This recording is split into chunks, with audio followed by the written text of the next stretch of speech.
Bilim ol va yalqovlikdan bo'l ogoh, yalqovni uzoq yaxshilikdan eyvoh.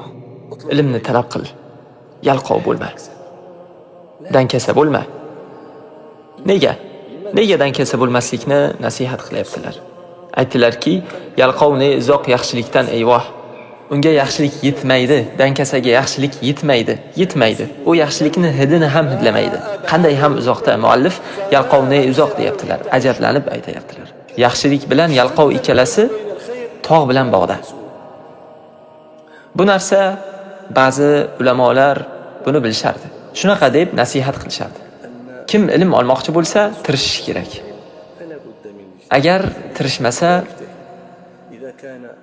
xalal bersa gar senga qahraton yoz, kuz yoqmasa sovqatsang qishda biroz, bahorda havo yaxshi, yotsang beg'am, unda qachon olgaysan ilm ey bo'tam? Bilmas.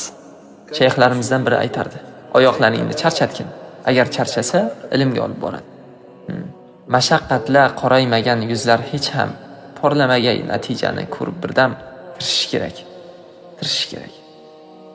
Rabbimiz azza va jalla Yahyoga shunday dedi: ey Yahyo, kitobni quvvat bilan ol.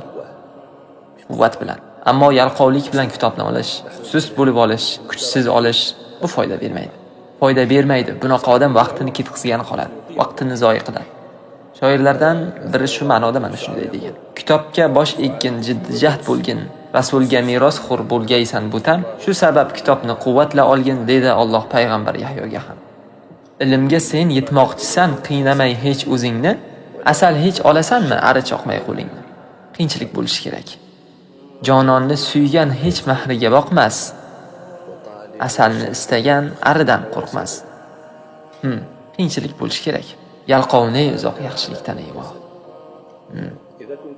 Agar sen o'zingni jisming dam olishi kerak desang, 8 soat uxlash kerak.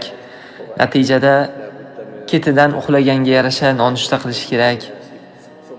Ovqatdan keyin ozgina mizg'ib olib, kech kirganda do'stlar bilan aylanib kelishim kerak desang,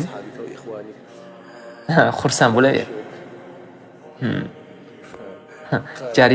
Jarir aytgandek, Farazdaq Mirbani o'ldirmoqchimish. Xursand bo'laver ey Mirbah bo'lmishmish. Davom etavering. Alloh rozi bo'lsin sizdan ustoz.